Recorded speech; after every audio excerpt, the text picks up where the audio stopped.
Et bonjour à tous. Aujourd'hui, j'avais envie de vous parler de la spiritualité, de comment ouvrir ou à quoi ça sert d'ouvrir sa part spirituelle à l'intérieur de soi et à quoi ça sert dans une vie, en tout cas de mon expérience, de mon point de vue et de ce qui me semble pertinent de notre point de vue d'humain. Pour moi, ce qui m'a permis de vraiment, trouver un sens à ma vie, qui m'a permis de me sentir vivante et qui m'a permis d'accepter de m'incarner pleinement. De vraiment sentir que j'avais ma place ici sur terre et de m'y sentir bien, de m'y sentir en fait en résonance. De pas avoir ce sentiment d'être toujours à part, de, débarquer un peu de nulle part et d'avoir cette sensation de pas avoir les mêmes codes, de pas fonctionner comme les autres. D'avoir toujours comme un temps de décalage, soit en avance, soit, en arrière. Je sais que moi, j'étais toujours beaucoup avec des plus grands que moi qui avaient, je me sentais mieux avec des personnes qui avaient environ 10 ans de plus que moi. Pour autant, tout ce qui était mode, par exemple, j'étais toujours en retard. Je me souviens d'une copine quand j'ai acheté mes premières ballerines qui m'a dit: «Non mais en fait, c'est fini du coup maintenant». Enfin voilà, super Coralie, mais non, c'est plus la mode et bah, j'ai grandi sans ce côté spirituel, en me cherchant, en subissant ma colère, en subissant ce sentiment en fait, qu'il y a quelque chose qui ne va pas, qu'il y a quelque chose qui colle pas et j'ai eu un premier appel avec la spiritualité. J'ai eu des expériences qui n'ont pas été, concluantes pour moi, de mon esprit très cartésien, très rationnel, avec besoin de preuves concrètes, et de choses très vérifiables, très tangibles. Donc on va dire ma première partie où j'ai eu cette ouverture spirituelle, je l'ai très vite mise de côté parce que pour moi, c'était justement, pas complet. Il manquait quelque chose et ça ne correspondait toujours pas à mes attentes intérieures. Et quand j'ai eu ma deuxième ouverture où là, pour le coup, j'ai eu ces fameuses réponses concrètes dont j'avais besoin. J'ai eu, mes preuves. J'ai ressenti en fait au fond de moi quelque chose qui était, inéluctable et là, pour moi, la spiritualité a pris du sens. C'est, sans avoir ouvert cette part-là, aujourd'hui, j'en serais pas là. Je me sentirais pas aussi libre, aussi vivante, hem et aussi sécure. Et vraiment le sentiment principal qui change toute ma vie aujourd'hui, c'est ce sentiment de sécurité intérieure. Mais qui, se reflétait dans un tas d'insécurités extérieures, évidemment.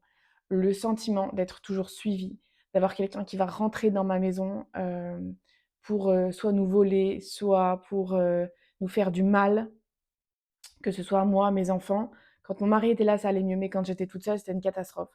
Les peurs aussi d'être regardée, dès que la nuit tombait, d'avoir, l'impression qu'il y avait quelqu'un dans le jardin, qui allait regarder par les fenêtres. Toutes ces peurs-là ont disparu, clairement, parmi tant d'autres peurs, mais parce que j'ai compris comment aller chercher ma sécurité à l'intérieur. C'est-à-dire que, je me suis pas sécurisée parce que j'ai mis des caméras qui regardent dehors. Je me suis pas sécurisée parce que j'ai plus fermé mes portes ou mes volets. Je me suis pas sécurisée depuis l'extérieur. Ça m'a permis de me sécuriser depuis l'intérieur et pour moi, c'est vraiment ça la spiritualité, c'est vraiment à ça que ça sert. Ça sert à mieux se connaître, à aller visiter les parts de nous que l'on ne connaît pas encore et qui sont sur des programmes obsolètes, qui sont sur des programmes qui se sont conçus durant l'enfance, là où nous n'avions pas les ressources nécessaires pour se mettre en sécurité. Là où normalement, c'est le parent qui doit nous mettre en sécurité et sur toutes ces zones où le parent ne nous a pas mis en sécurité, soit par défaillance parce que lui-même n'est même pas sécure sur ces espaces-là, donc il n'est pas en capacité de redescendre cette sécurité-là, soit par négligence, soit par, peu importe après, pour moi, ça part toujours de blessures et c'est toujours inconscient et involontaire. Hem, pour autant, du coup, le fait de ne pas s'en rendre compte, il peut y avoir quand même certaines nuances. Le fait de ne pas prendre responsabilité de ne pas voir que, l'enfant se sent insécure et de pas amener de la communication là-dedans. Là, j'amènerais des nuances, justement sur cette notion de prise de responsabilité. Mais en tout cas, personnellement et il y a énormément, énormément de personnes qui sont, très insécures dans cette vie en tant qu'adultes et personnellement, le fait d'avoir accepté d'ouvrir cette spiritualité, du coup d'ouvrir mon regard sur d'autres possibilités, de voir que rester comme ça n'est pas une fatalité et de comprendre comment. Comment on fait pour aller chercher l'information? Comment on fait pour changer nos programmes intérieurs? Comment on fait pour dézinguer finalement nos croyances limitantes? Comment on fait pour être dans l'amour de soi? Comment on fait pour accepter l'abondance de la vie? Tout ça, c'est des questions qui pour moi étaient, fondamentales, mais auxquelles je n'avais pas accès. J'avais beau lire, j'avais beau écouter pendant 5, 6 ans. Je parle à partir du moment où j'ai eu cette ouverture et où du coup j'ai accepté de regarder les choses autrement, de regarder mon passé autrement, de regarder mon avenir autrement aussi, mon présent autrement, de regarder le monde qui m'entoure autrement, avec les guerres, avec les conflits, avec, avec des détraqués mentaux, enfin voilà. Comment accepter tout ça? Comment vivre au milieu de tout ça sans être dans la peur et l'angoisse permanente?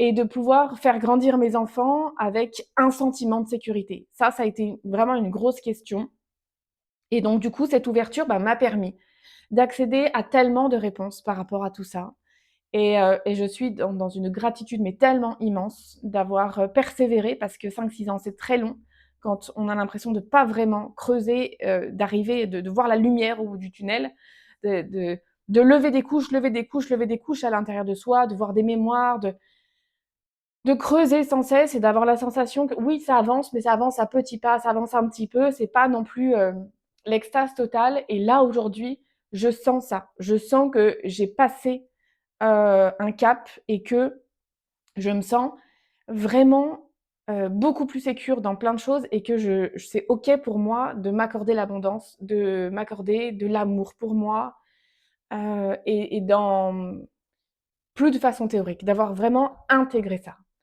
et bah, pour moi, c'est vraiment ça, la comment dire?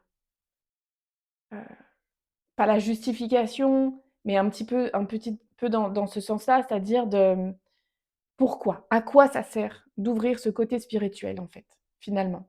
Bah, pour moi, c'est vraiment ça. C'est vraiment avoir cette capacité à regarder le monde autrement, à s'accorder des moments de grâce pour soi et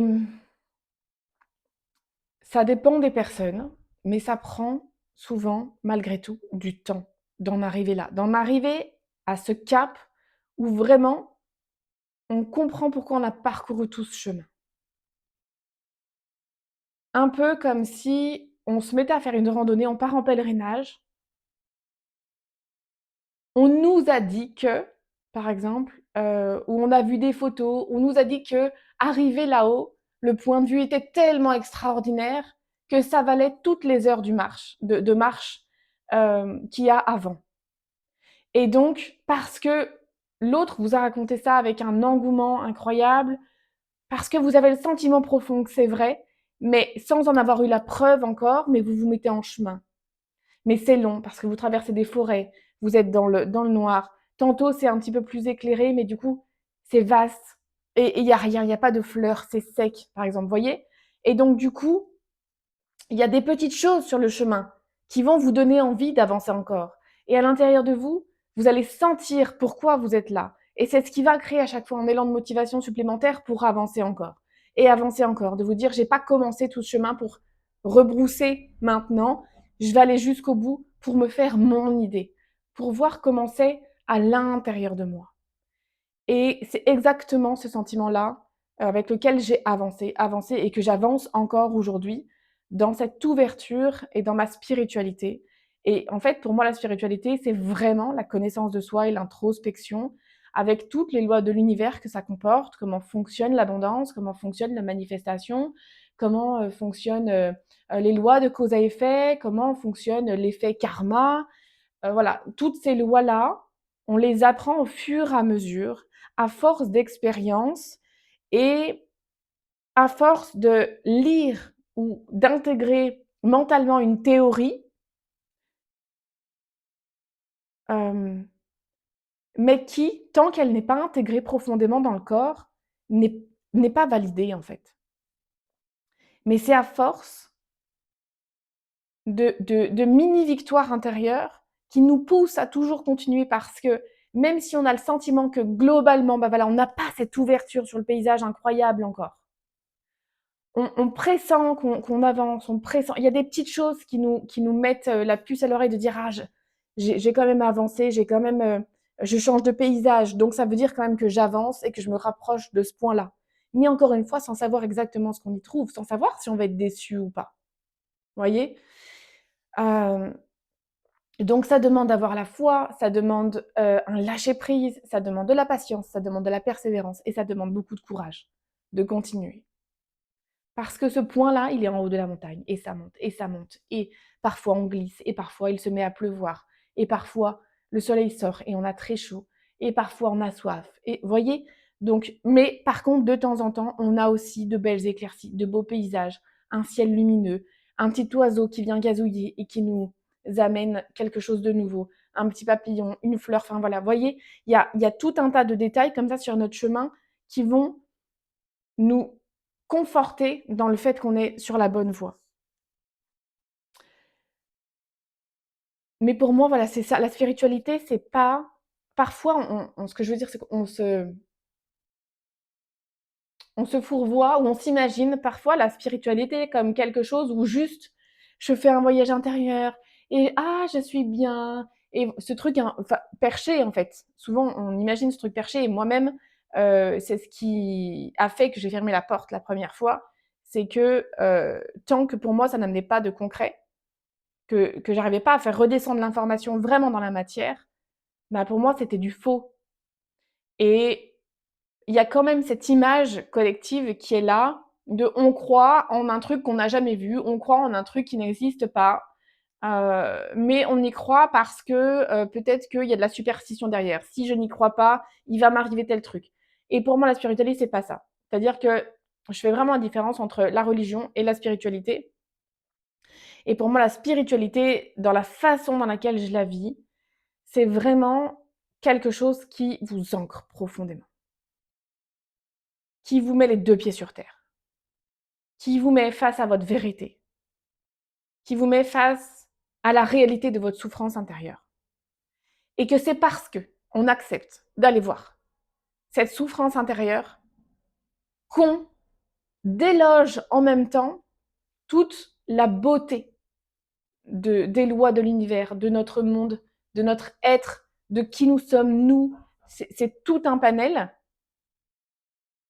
Mais pour moi, la spiritualité prend tout son sens quand elle va chercher ça. Elle va chercher cet ancrage-là, cette vérité-là. Pour moi, elle a son importance vraiment, et j'ai envie de dire ses fondations dans ce qu'on incarne vraiment, dans notre chair, dans notre corps. Et j'avais envie de vous partager ça, justement pour défaire un peu ces croyances qu'on peut avoir parfois sur la spiritualité, de quelque chose de très vaporeux, de très perché, pas accessible à tous, accessible uniquement sur don. Et pour moi, c'est pas une question de don, encore une fois, ça je le dis tellement, tellement. C'est plus une question de se faire assez confiance dans ce qu'on sent à l'intérieur pour aller dans cette démarche-là. Et là, pour moi, c'est ça la spiritualité. C'est cette foi profonde que ce qu'on ressent dans nos tripes, c'est la bonne direction et que c'est dans cet inconnu qu'on doit persévérer parce qu'on le sent. parce que c'est incarné, en fait, parce que c'est dans nos tripes et non pas parce qu'on a eu la visualisation que. La visualisation ne va jamais sans le ressenti, sans ce que tu sens vraiment, quoi.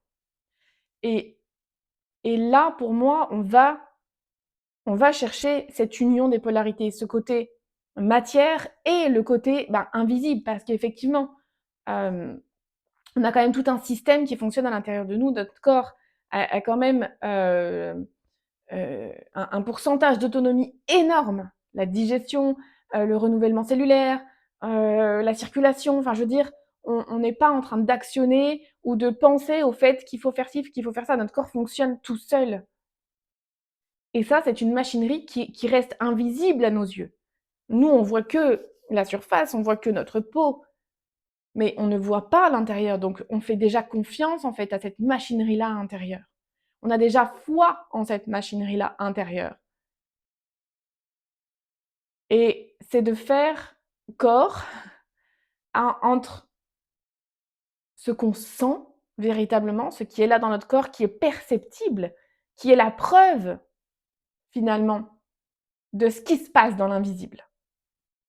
Et pour moi, c'est là, c'est cette jonction-là qu'on va chercher.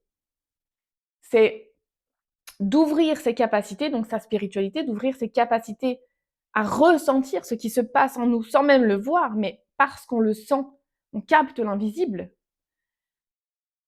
Et en captant cet invisible-là, comme on le sent, on va pouvoir venir ajuster, on va pouvoir venir jouer avec ça, jouer avec notre biologie interne finalement. Et pour moi, la spiritualité, c'est ni plus ni moins que ça. Avant même de connecter à ses guides, de connecter à ses enseignants spirituels, de connecter à tout ça, c'est d'abord être totalement connecté à soi, dans ses ressentis. Et plus on avance, plus ces ressentis vont être fins et plus on va être en capacité d'être en sécurité avec soi-même. Parce qu'à chaque fois qu'on va lever des zones qu'on ne connaît pas de nous, là où il y a des zones de souffrance et où là, du coup, le mental, il chante pour ne pas y aller parce que c'était souffrant, donc il fait tout pour qu'on n'y retourne pas. Mais si nous, de par cette ouverture spirituelle et de par notre capacité à ressentir ce qui se passe à l'intérieur, à s'autoriser à y aller, à vivre expérience après expérience, toutes ces libérations finalement intérieures, ça nous permet d'oser et de nous sentir de plus en plus sécures. Parce qu'on va se connaître de mieux en mieux, parce que tous nos programmes obsolètes vont être remplacés par des programmes qui nous correspondent, qui nous permettent d'avancer, qui nous redonnent de l'énergie aussi. Et donc, c'est dans tout cet engrenage-là qu'on reprend les rênes de notre vie, qu'on redevient souverain de notre vie, qu'on ne laisse plus les autres avoir le pouvoir sur nous, parce qu'on sera dans notre vérité. On se connaîtra suffisamment pour ne plus laisser quelqu'un dire quelque chose qui n'existe pas de nous. Mais pour ça, c'est d'abord se connaître. Et c'est vraiment comme ça que je me vois comme un être spirituel. Pas pour aller voyager dans d'autres mondes, pas uniquement en tout cas, parce que j'aime ce côté-là, effectivement.